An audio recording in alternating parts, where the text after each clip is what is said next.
Hello everyone and welcome to Bloom and Wander. I am filming in the great outdoors today, sort of. I had plans to go out to the lake and get some nice B-roll footage for you all, but it's a lot windier than what I had anticipated, so unfortunately that won't happen today. Well, that's Kansas for you. So I thought what I'd like to talk about today is the fact that this past week I turned 51 years old. And I've learned quite a bit in 51 years. And I thought I would share with you some of the things that I'm ready to leave behind after living, well, half a century, a little more. So what part one is what I'm going to leave behind mentally. First, I'm leaving behind that I'm too old to begin again. As I've said several times in videos you may have seen on my channel, I'm all about reinvention, starting again, starting over, picking up where you are and moving on to the next thing if that's what you got to do. Second thing is comparing my timeline to someone else's. I haven't always reached goals the same time that my peers have. I didn't start taking college classes until I was in my early 20s, where right around the time that most of my peers were graduating college. I didn't get married until a little bit later. I didn't have my first child until I was in my 30s. So, I've always done things on my own timeline, but I've always had that nagging thought in the back of my head, well, like, maybe I'm not doing this right. I don't have that anymore. I'm doing it on my own time. The third thing I'm leaving behind is treating past mistakes as evidence against my future. Meaning that just because I've failed at one thing in the past doesn't mean that from here on out I'm destined to fail at it. Whether that means a career choice or a relationship or just anything that I've tried and failed at in the past. It doesn't mean that I'm going to do nothing but fail at it from here on out. Waiting until I feel completely ready. I'm not doing that anymore. I've wasted too much time waiting for other people to be ready before I do the thing, or until I feel perfectly ready in order to do the thing. Like starting this channel, for example, I've been recording videos and just not posting them for better than a decade, and I feel like that's just a waste of time. I'm not perfect. As you can see, nothing about this production is perfect. It could be better, and it will be better eventually, but you're never going to get there until you do it. So, there's never a perfect time. Just do it.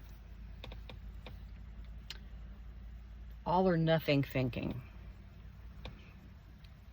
And that includes, like, if I'm going to do something, it has to be an absolute perfect success.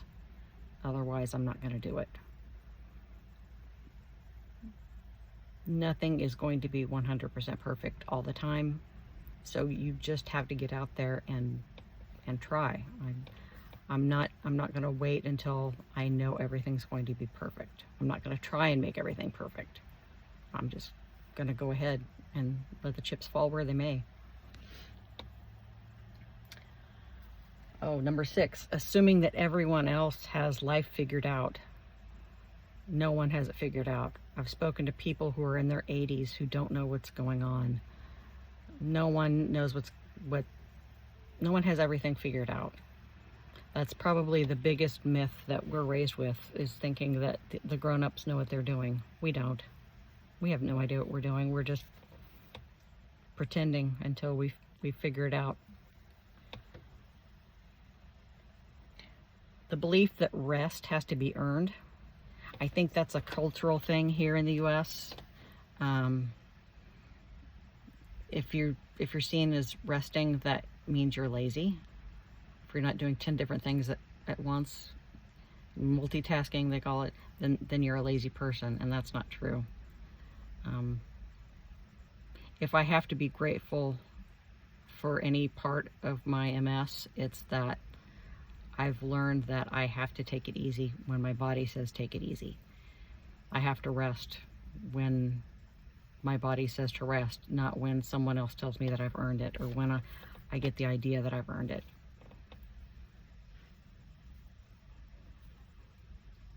Feeling guilty for changing my mind. That kind of goes along with that to some extent. Sometimes I make plans and I have the best intentions of following through on them, and it just doesn't happen. You run out of spoons. Saying no to situations or to people who I don't think, it's not that I don't think they're worth it, it's just not worth my time and energy to stress about. So I don't feel guilty about saying no anymore. And I don't really feel the need to justify my way of thinking as to why I'm saying no. Replaying conversations that I can't change. I've lost a lot of sleep with that one. You can't go back and fix it. You can just move forward and try not to make those mistakes again if they were mistakes to begin with. Sometimes there's things that I wish I would have said to people or wish I would have said differently, but replaying those in my head and worrying and having the sleepless nights, it's not worth it. Catastrophizing every setback. Yeah, every time a negative thing happens, I have to stew about it for a while, and that's just, again, it's part of my thinking. It's my nature. I want to make things better for myself, and I analyze things to death until I figure how to do it, and if I can't do it, then I feel that it's a failure on myself, but it isn't. Believing productivity determines my self-worth. Yeah. If I don't keep up with the Joneses, I'm okay with that.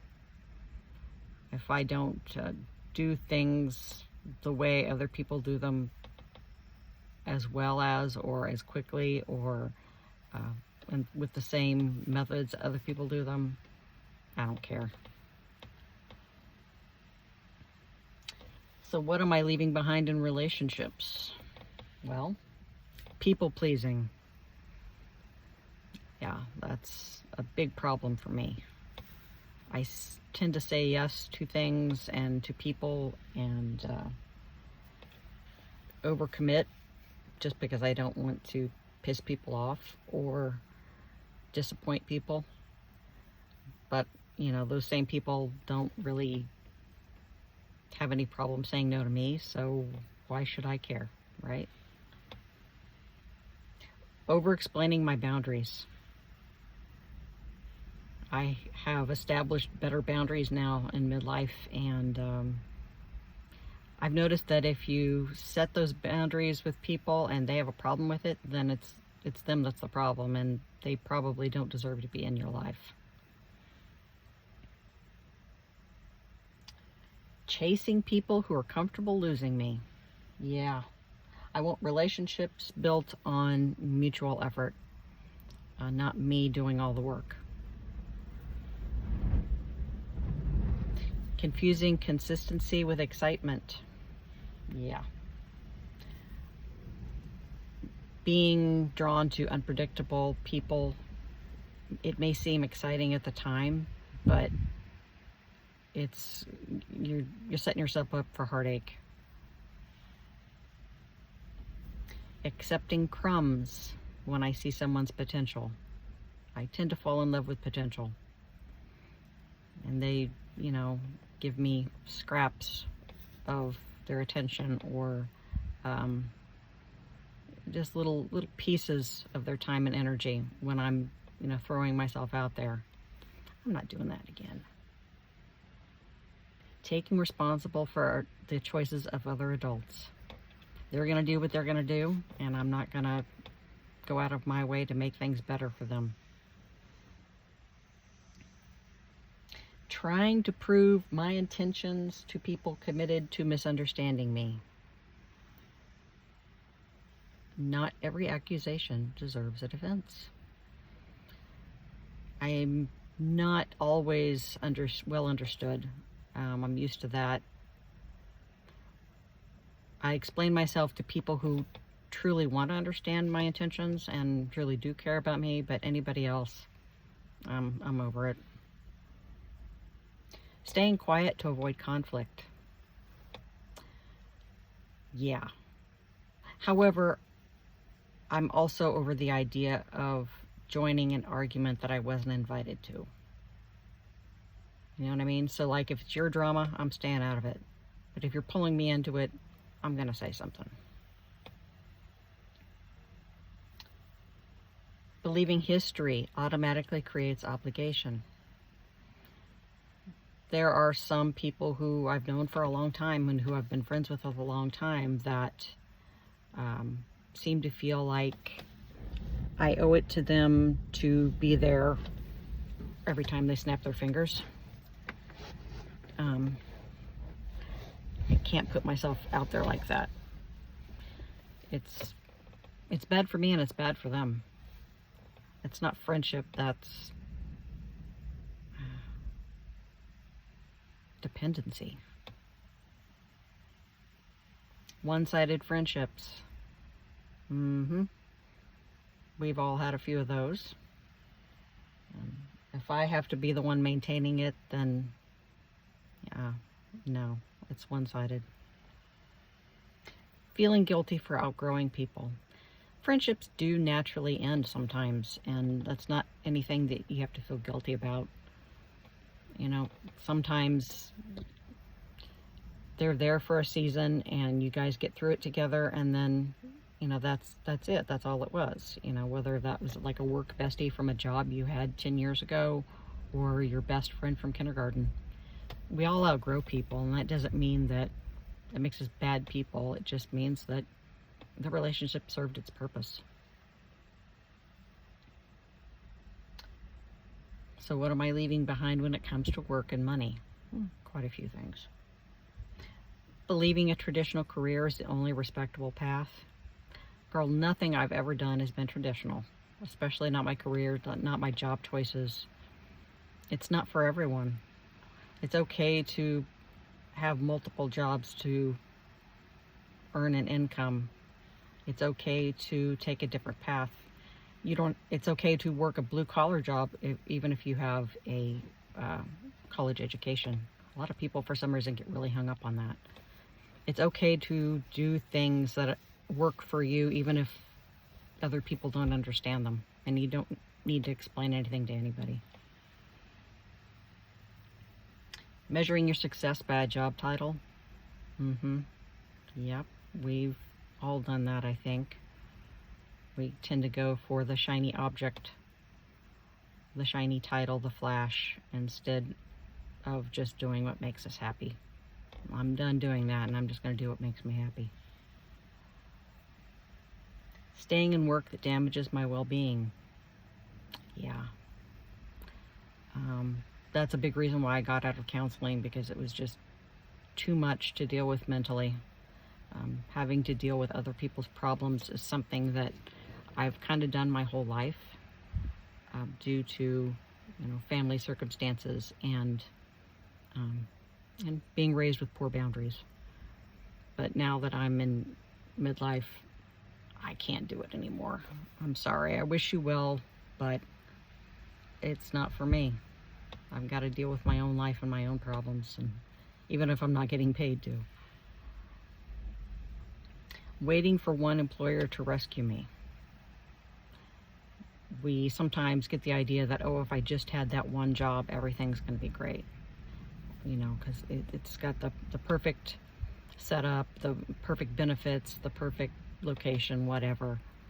You're never going to be rescued by an employer unless you are the employer. It's better to build several paths to the same direction than it is to rely on just one.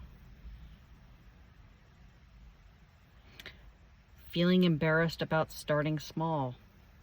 Again, here I am, sitting in my car with my old iPhone, doing what I can with what I've got. It's nothing to be ashamed about. We all have to start somewhere. Nobody's a success overnight. No one's an instant billionaire. Believing frugality means failure. To me, frugality is the ultimate freedom, because when you limit your choices, you have more, if that makes sense. Your mind isn't cluttered with all this other garbage. Your life doesn't need to be filled with garbage. Buying things to become an imaginary version of myself.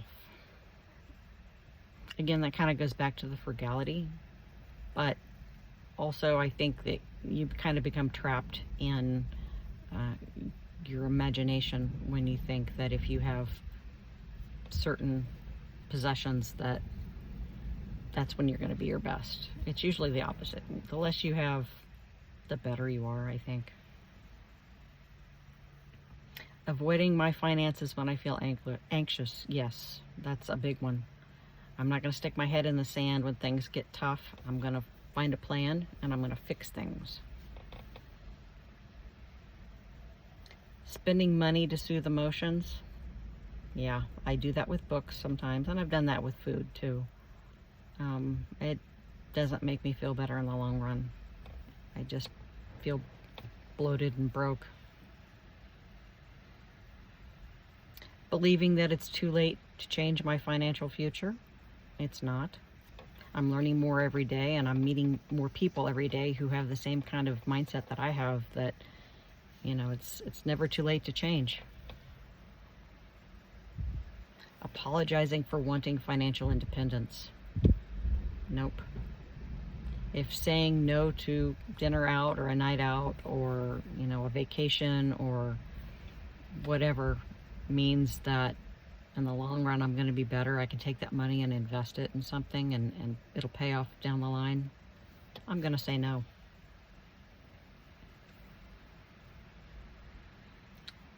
So what am I leaving behind at home? Well, number 34.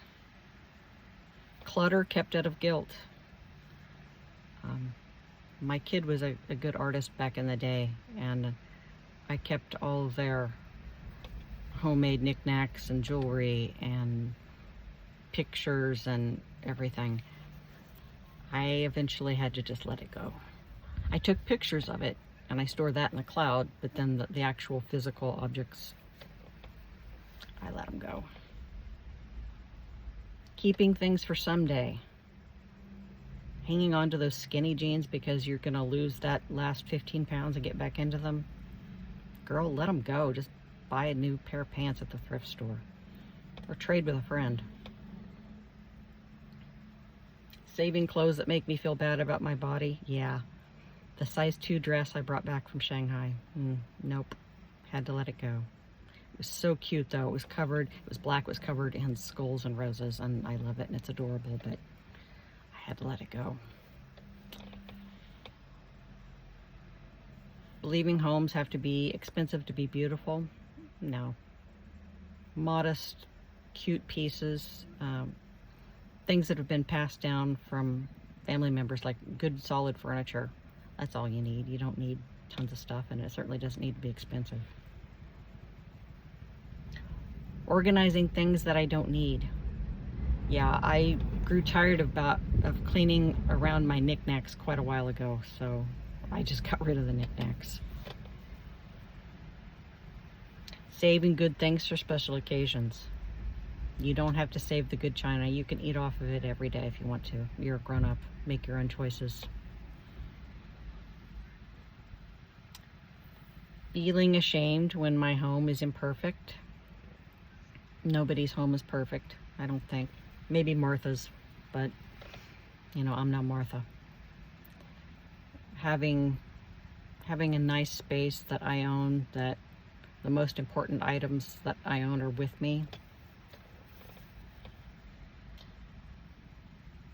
Treating every possession like it deserves a permanent residency. Yeah, get rid of it. Hand it on to someone else who's going to use it, who's going to love it, who's going to take care of it in a way that you can't. So what am I leaving behind when it comes to my health and my idea of aging? Well, punishing my body for changing, treating movement as punishment. I don't know where I would be without my daily walks. I can definitely feel the difference when I don't take them too. My blood pressure kind of goes haywire when I'm not walking an hour every day. Eventually I want to get back into doing my stretches and my yoga, but I have to wait till I have space for that. Pursuing perfection instead of consistency. Just because I can't walk an hour doesn't mean I can't walk for 15 minutes, you know. Any kind of movement daily, it's going to add up. It's going to help. Ignoring stress, and that includes stress on my body and my joints. If I need to sleep, then I let myself sleep. Feeling weak for needing accommodations. I'm not going to apologize or feel bad about myself if I need to sit down and rest, or if I need to step outside and get away from noise, get away from lights. I tend to keep my home pretty dark, which is pretty easy to do since there's no overhead lighting. It's such an old house. It didn't come with overhead lighting, except in the kitchen. But, you know, I like peace and quiet and dark. I need to keep my mind quiet. Talking about aging like it's a tragedy. It's not.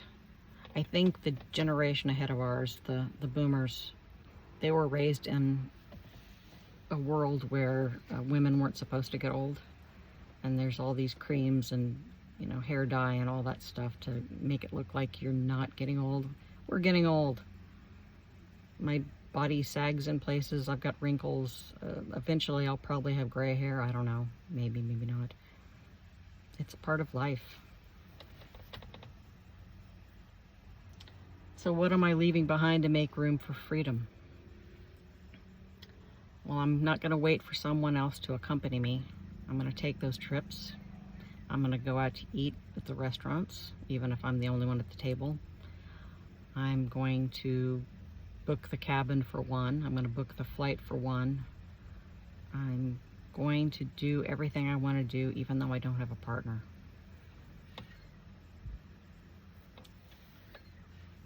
I don't believe that adventure must be expensive or far away. There's at least half a dozen things I want to do within an hour or two of my home that I will probably end up doing, like either over Thanksgiving break or over spring break, depending on how the time works, what comes up. It doesn't have to be a European trip every time. It can be a weekend away in Kansas City or Denver. Hiding the things I actually want. So I want meaningful work, I want travel, I want a life worth meaning, and I want to surround myself with people who believe the same way that I do. And number 51, postponing my life. I don't need to have the perfect job, the perfect career, the perfect house, the perfect body, the perfect relationship, the perfect anything to live my life and be happy. I'm not going to set things aside just because I don't have them yet. Maybe I never will have them, but I'm going to live my life the way I want to live it, and anybody who wants to join in, they're welcome to, but I'm not going to wait for someone to join me. I'm just going to do it. Live your life and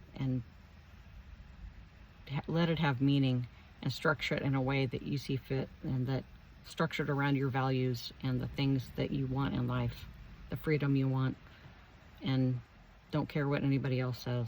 Don't listen to society if they're pushing an idea that you're not into. So those are the 51 things that I am giving up. I'm sure I could add more things to that, but I'm only 51. There's always room for more next year, right? Thanks for watching. If you like this channel, like my other videos, please like, share, subscribe. Let me know what you think in the comments. What are some things that you're giving up and that you don't have time for anymore? See you next time. Thanks for watching Bloom and Wander.